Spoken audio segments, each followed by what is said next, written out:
an important word in math. Take the value part out of it, right?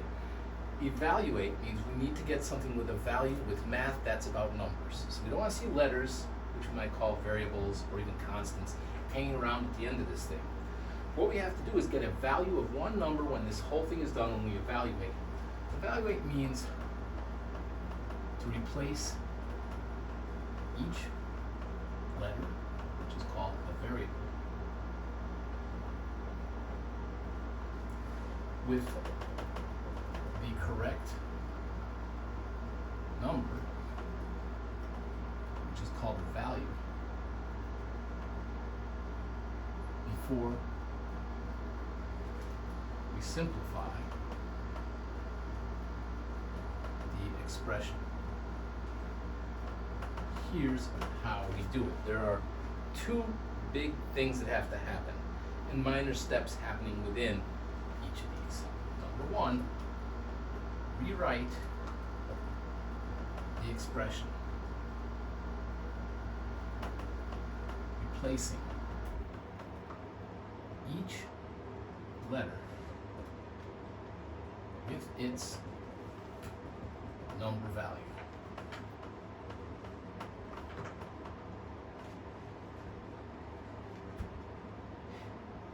In parentheses. Now, we need to make a deal. When you see parentheses that don't seem to be doing anything, go ahead and put the one that's not visible right in front of it, multiply it, and then the parentheses have a reason to no longer be visible. But if there's other stuff out there, there's work to be done, and a lot of times that will be multiplying. So just because you see parentheses doesn't mean you'll be multiplying, but you're ready to do it when you have to. And when you don't have to multiply, you won't be doing it because there's nothing to multiply by. It's the number one, and it changes nothing except the parentheses no longer need to be there. Their job is sort of taking care of itself. Number two, simplify the expression.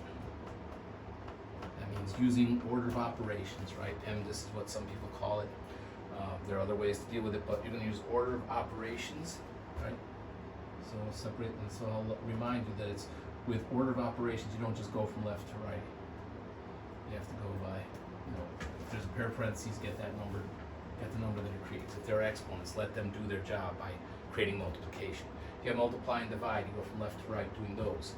Finally, go back and from left to right do add and subtract, or perhaps replace any subtraction with adding the opposite, and you go from there, add the terms and see what you got. So take a look at this. Evaluate 5x minus 7 when x equals negative 2. What are we supposed to do? 5, here comes a letter x. X is negative 2, I put negative 2 in parentheses. Then I have a dash, and then I have 7. So that's my expression now, no more x. But the parentheses are here, so I don't see it as 5 minus 2. I don't call it 5 times minus 2. I have 5 times negative 2. What do I do now as I'm dealing with this? I've got 5, I've got negative 2, I've got a dash and a 7. What I recommend people do is separate terms with a plus sign.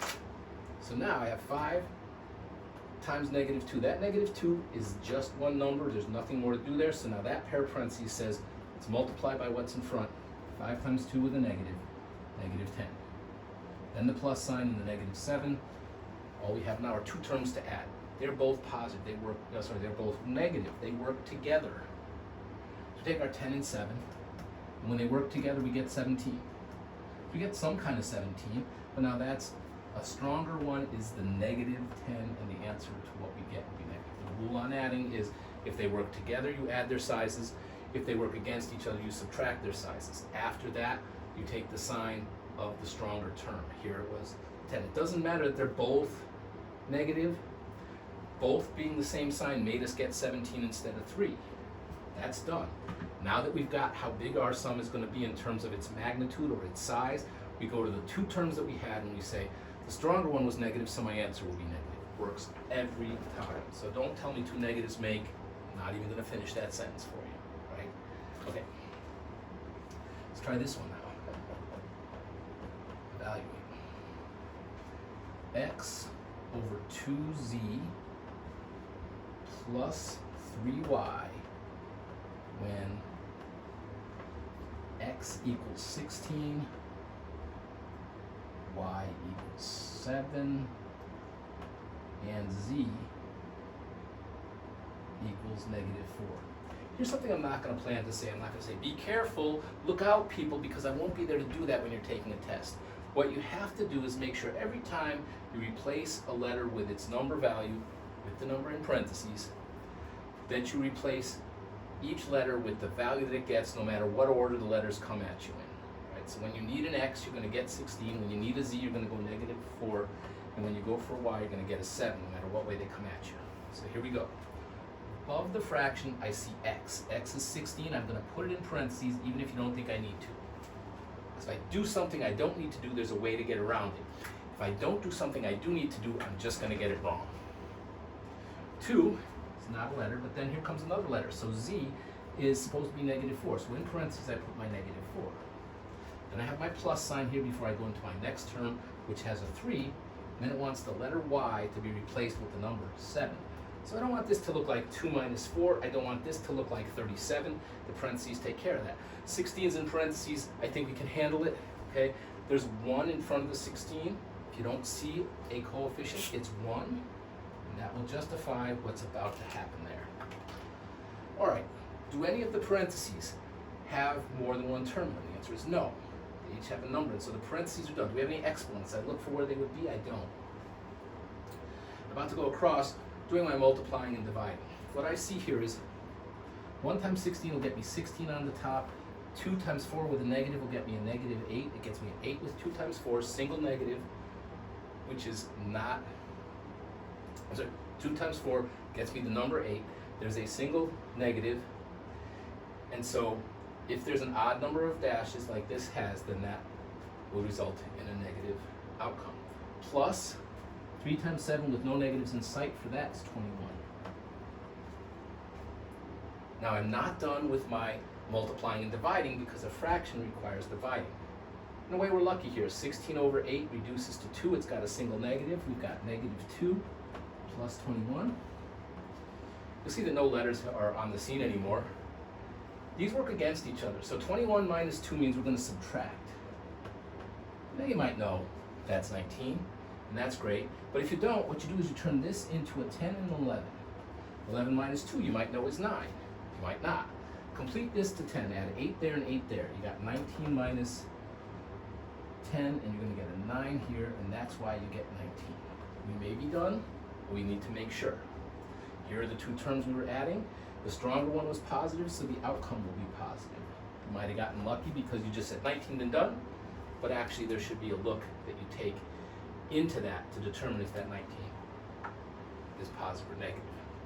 So this will give you some more work on order of operations, but the big thing that's new here is to take each occurrence of a letter and right where it occurs, replace it with parentheses around the number value for that particular and exact letter.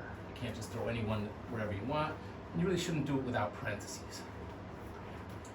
Finally, I want to take another visit into absolute value. I believe they've occurred in earlier homeworks and such, but I want to make sure that we know when I talk about the size of a number, that's the absolute value. Okay, my shoes are approximately size 9. You can't quite see them here, but they're both size 9, so if I stand here pigeon-toed, I usually stand on a desk and look crazy in the classroom. I'm not doing it for you guys, sorry, but one's going to the right, one's going to the left. Both are size 9. You don't call this one -9 and that one +9. They're both size 9. The size is how large the number is. How far does it go from 0? 0 is where my heels meet.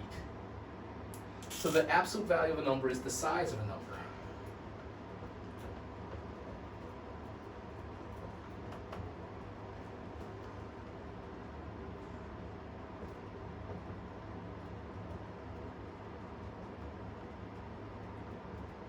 If you don't go into a store and say, you know what, I need shoes. Oh, what's your size? -5. Why? Because you're like standing facing this way, and so both of them are negatives? Crazy, right? Size is 5. Size, how big it is. If you're standing this way, you don't say my size is +5. You say your size is 5. So the size is you take the number when it's down to a single value, and you tell me how big it is, so you don't write a sign in front of it. Many people say, oh, absolute value makes a number positive. It does not. Because if the number truly is positive, it means go in the positive direction. And if the number is truly negative, it means go in the negative direction. So if you're telling me it's positive, it actually means it's got a direction to it. All we want is how big the number is. So the size. So what happens is we want the size of the number. We don't want the other thing that sounds, unfortunately, a lot like it. So I have to really enunciate. We want the size of the number. We're not worried about its sign. Sign with an N.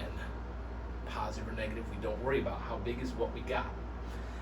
If it's in parentheses or anything else, you got to deal with that till you have a single value. But really, the absolute value signs,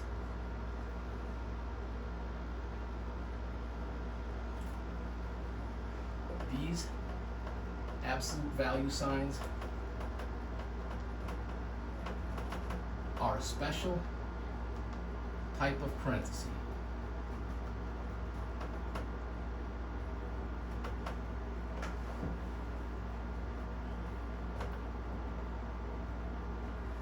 They determine the size of their contents. Once it's a single value. Now, if it helps you to say that they're always positive, that'll work a lot of the time. I'll give you an example before we're done here of when that won't work. Ready? I'll put these bars around 5. How big is 5? That's not 151. What size is that number? And it's 5. It's not positive 5. How big is it? It's called 5. So the formal definition is the absolute value of a number. It's the value of a number without regard to sign. I don't think you want to work with that definition every time you think of what's going on. How big is 5? Let's look at the next one then. This is not 1 minus 71. This is the absolute value of negative 7. Okay, the number in there is negative 7. The value in there is negative 7. How big is negative 7? Its shoe size would be a 7. And that's correct. How about this? That's not 101. That's a 0 inside absolute value. How big is 0? What's the size of 0? You don't call it positive 0. You certainly don't write it as negative 0. You only write the 0, and there you have it. So when people tell you that absolute value makes what's inside it positive, they are incorrect. Because that is a value, 0, that is not positive or negative, and it doesn't become positive 0. Its size is 0. Let's take on this one. 8 minus 10. Sitting inside absolute value signs, right? They're taller. They definitely don't have, like this 1 could look a little bit like this if someone wanted to be sure it looked like a 1. They'll never have those serif caps on them. This is not 18 minus 101. This is absolute values around what I would do is 8 plus negative 10. So it remains absolute values. They're parentheses, and they keep staying there. And those work against each other. 8 is positive, 10 is negative. I do what's got to be done. I need to find the difference between 10 and 8, so I don't add them for 18. I do this and get a 2. Now that's not 121, plus I didn't even deal with the fact that the 10 is stronger than the 8. So what's going on in these special parentheses is that when I add those two, I get some form of 2. Because the 10 is negative, I got a negative 2. Now that did not become 1 minus 21. That's still absolute value sign. Means I now have the negative 2 sitting in there. The parentheses contain the negative 2. These parentheses say, how big is negative 2? The answer is 2. One more thing to look at, if I have the absolute value, if I have a dash in front of something like that, that's not negative 1 minus 31. It's a negative sign sitting in front of something. Now, if you think of that as a pair of parentheses, you might benefit from putting a 1 there. So I'll put my 1 there. Now that's a pair of parentheses that says what I have inside me is negative 3. I want to know how big is negative 3, and therefore what you get from that is only a 3. You're going to come back and the dash that was out in front is still there when we do 1 times 3 and get 3. How can I help you with that? Like, wait, what? Let me go back to the outside dash. Let me color it green.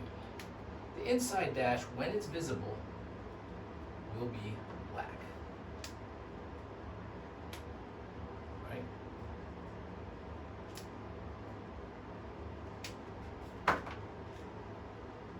I'm not gonna lie, I see color, but what does it mean when I'm done with all this? It's a dash in front of the 3, that's negative 3. So you don't just see 2 dashes that look like, oh, 2 in a row, negative, negative, negative, opposite net, minus negative, all that kind of stuff. No, you deal with the fact that this black stuff becomes a 3, and in front you have a negative 1 if you don't find yourself comfortable with the dash sitting in front. And that's what we have to know as we're dealing with absolute values. We've already been dealing with absolute values because when we do this 10 minus 8, I had an 8 and a 10, I took the absolute value of 10 and the absolute value of 8, and because they worked against each other, I subtracted. Right? If I had something like this, in the absolute value, I got negative 4, negative 3. Right? What would I do to finish that? I put the plus sign in between them. I would see that they work together. So I take the absolute value of 4 along with the absolute value of 3. Because they work together, I'm going to add their sizes, their absolute values. I'm going to get a 7.